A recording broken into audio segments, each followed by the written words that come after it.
What's a trend you think should die? Should die. When I grew up in Ireland and like it was all kind of in our teenage era going out to discos, I owned a Pretty Little Thing bodycon dress and like one of those mini dresses. Oh my God. Yeah. And that I wish I never. No, I have a similar like regret. Yeah. When I was younger and I was clubbing, I would wear these like bandage dresses. Oh, like They're the band like, one. Oh, right, yeah. Like they literally look like bandages. Yeah. And it looked so awful. They were always like shiny, it's like a shimmery polyester. Like, Yeah. It looked so bad. And then like colourful stilettos. I looked awful. Like.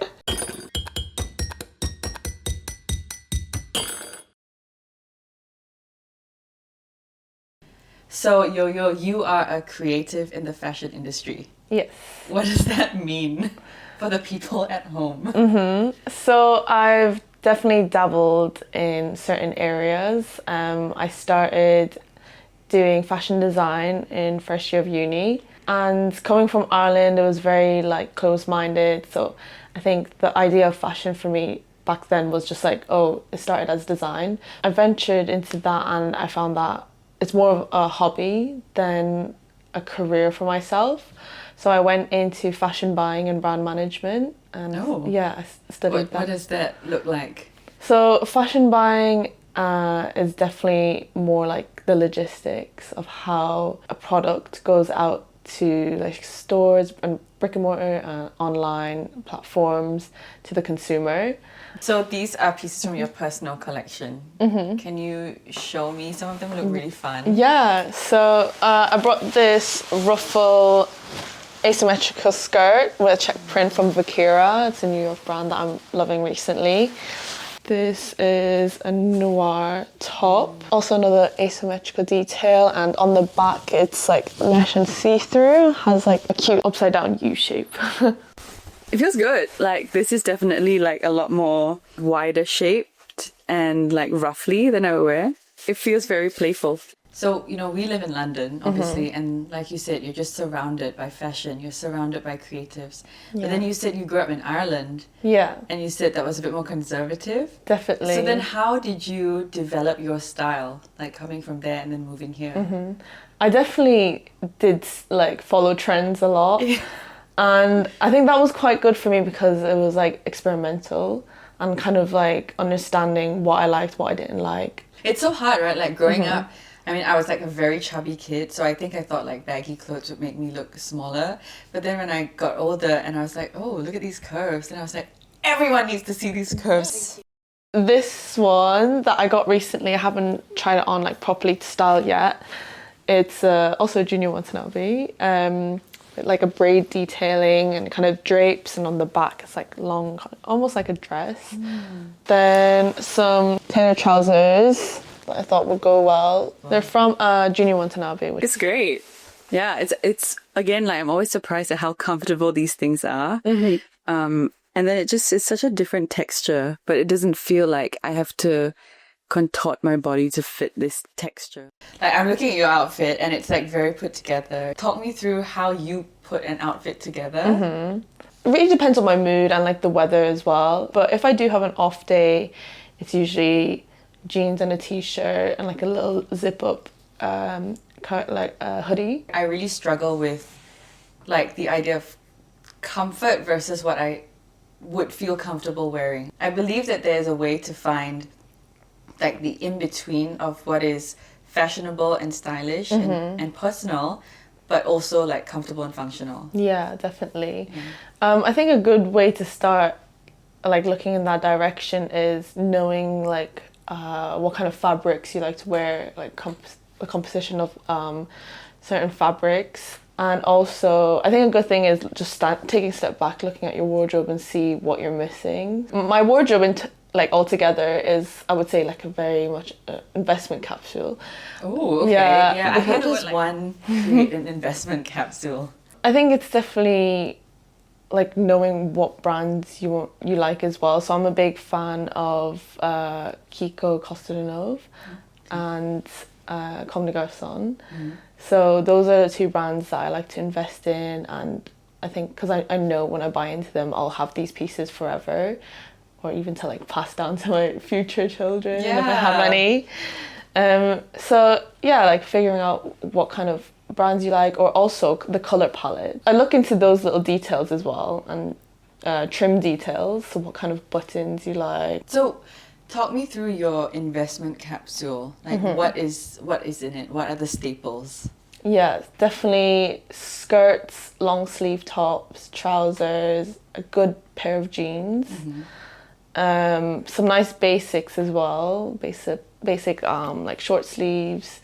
I love layering. Yeah. I'm not wearing any layered pieces now, but I think layering is such a like fun and experimental way of putting an outfit together. These two, I think, for layering. So this is a Maison Margiela shirt. I really like the color of it. And we have a Dries Van Noten mesh top. So it's not a dress, but once you wear it, it will like ruche together, which will look quite nice. Oh. When it comes to clothing, I'm always worried, like, oh, is it going to fit? Is it going to look good? But then it's more than just like, can I get into this? Do you feel like your style has gone on a journey? Like thinking back to you in that like mini dress, like how have you gotten to this point? For sure. I think it definitely has a lot to do with moving out from like that space in Ireland. I definitely did dress a lot back then to fit in. But I'm so happy I came to London. It's so much more diverse and I got to play around with my styles. So I think it was like first or second year of uni, I was very much streetwear.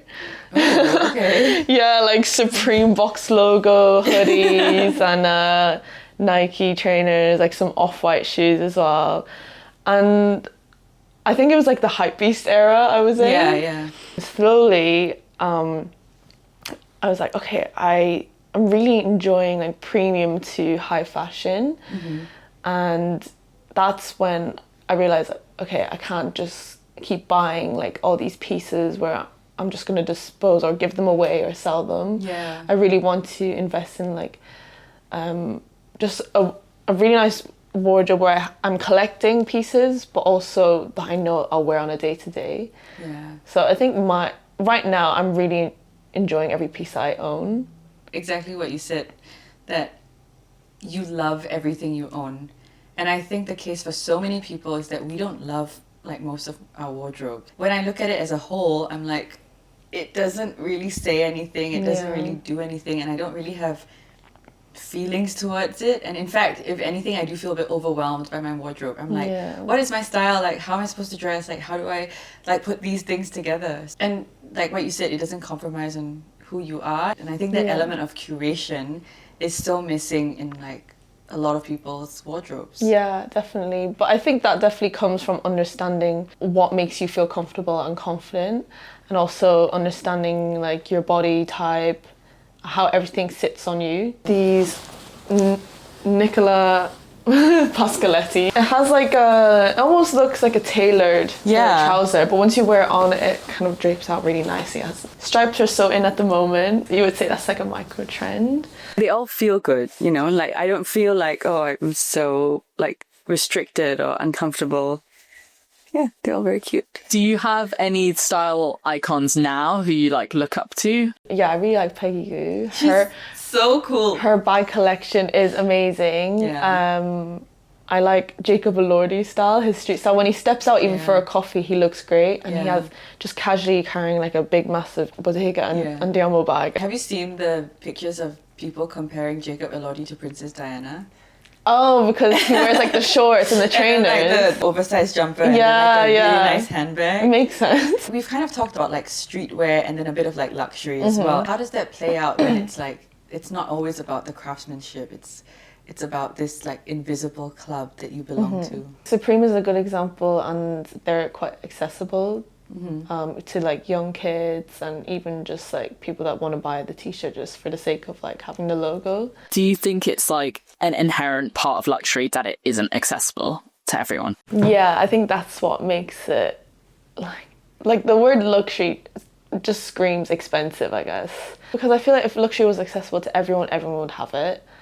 And like fashion houses just wouldn't be able to I guess, produce like these collections that they put out. So I think it's nice in that way. It makes it more demanding for the brand's business as well. I need to ask you a really important question.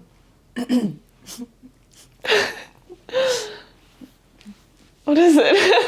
Do you mind if I take my clothes off? No, I want to see the blank canvas. That's the best answer we had. Oh my god, yay, okay.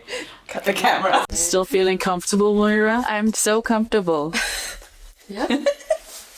Yeah, just push it through. It's stretchy with...